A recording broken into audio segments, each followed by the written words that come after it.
Welcome to KD Custom Woodworking. I'm Kevin Dunphy. We're here today. We're going to share our finishing on how we wanted the mahogany to look amazing in that regard. What we started with on the other videos, you can check them again. We used high gloss to fill the grain, also the oil, which I think is great for the wood, and but to be crystal clear. And what I mean by that, that there's no imperfections, there's no tint, nothing added to it whatsoever. So here I'm spraying 2K urethane, which is satin. It's not flat. It's not semi-gloss either. It's when they use a shyness test, it's about 60% or 40% depending on who you talk to. Now I'm trying to keep the gun nice and straight. At this stage, this is my final coat, and I like giving it an extra coat. If you see my angle there, why I'm on an angle hitting my sides, I have a little bevel right there on the side, so I want to make sure I get that. And now I'm going to show this. So I'm going left, right, come down, left, right, come down. Now I'm cross-cutting up and down. I know my video camera's not showing the spraying, but that's okay. Now what I'm doing here is I'm giving it a third coat, and my gun is going very slow, and I'm looking there for little pinholes. Like right there, there's a pinhole, and I'm just giving it an extra shot. And that's about it on that. The thing that I will say, if you're a DIYer or somebody that's trying to get into the business, get yourself a rack, get organized, and get into good finishing habits from the start. Don't get a Wagner or I seen a Wagner being sprayed on the ground and you're bending over, like, don't do that. If you can't make a little stand like that, then you're in for a hard time in woodworking. Now here, this is important. I have air and I have a tack rag in my other hand. So I'm just going to make sure that there's no dust, because I spent a lot of time prepping it. If you could see maybe in the camera there's no shiny spots. It's very level. That floor coat, that oil coat, that urethane really worked well to fill any little gaps or imperfections.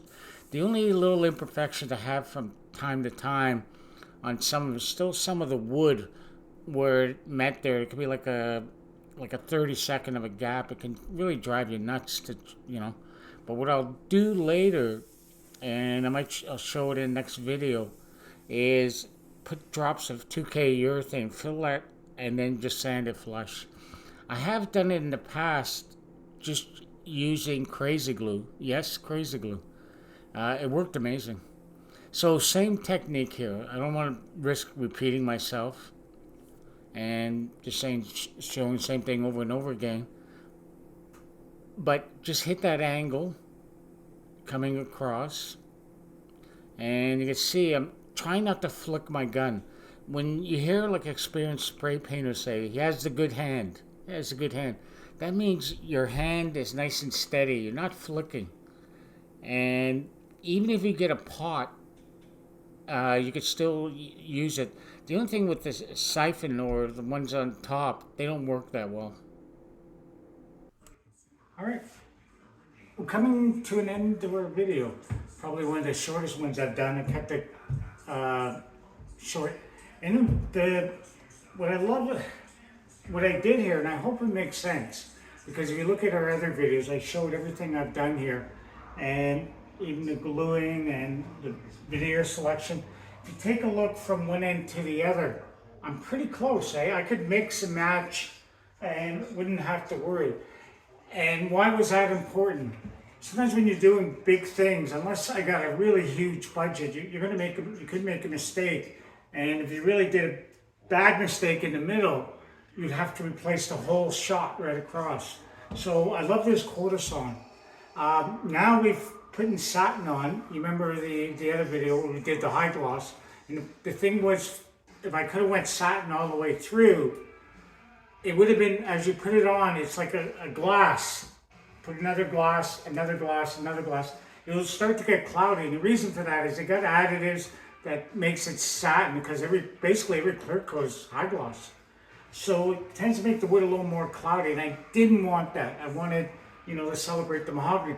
So that's why I've done this once before 6 years ago, and I came up with using the oil, but I was able to use a shellac, but the shellac was hard to get this time. I would have liked to have the first coat shellac, then the oil, but I had to go with the oil. I couldn't get it in my neck of the wood state. They had it, and also too, it's a shelf life on that stuff. That stuff doesn't last as long. So you gotta be careful with it.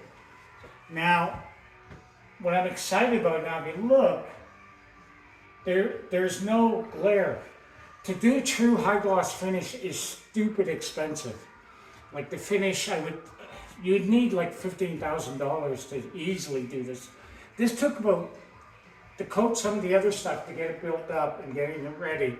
It took 2 people, about 5 days going flat out, so don't kid yourself. Like, to get this type of finish, it's very expensive and very time consuming. Now, I'm gonna let you in on here. Now, you remember that solid wood edging? Look at that, eh?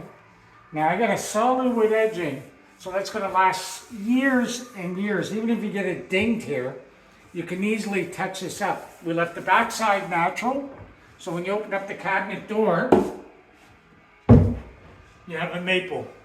I didn't want to have the dark door, and I already had the sheet, I was happy with the maple. Some people might have said, well, here's the deal. I only have so much money, and you got to take your certain resources and put them somewhere else.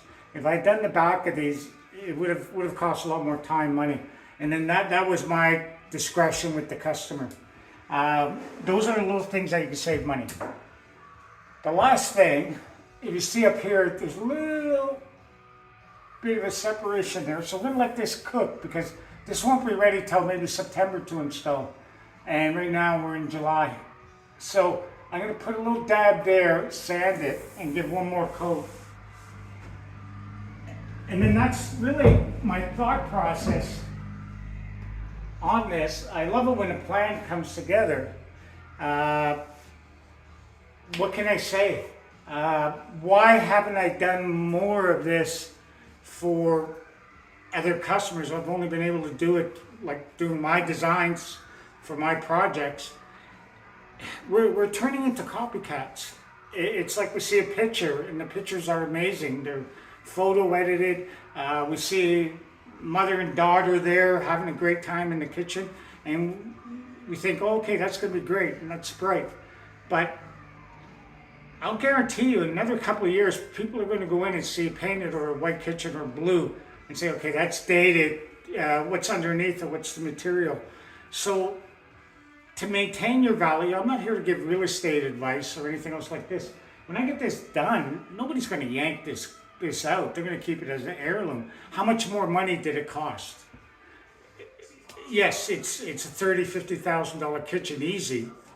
It would maybe cost $10,000, $5,000 more material. That's it. All right. So please subscribe. Thank you for joining us. If you see some skipping here, then I went too long-winded, and I'll try to shorten it up. Thank you. Please subscribe. Bye.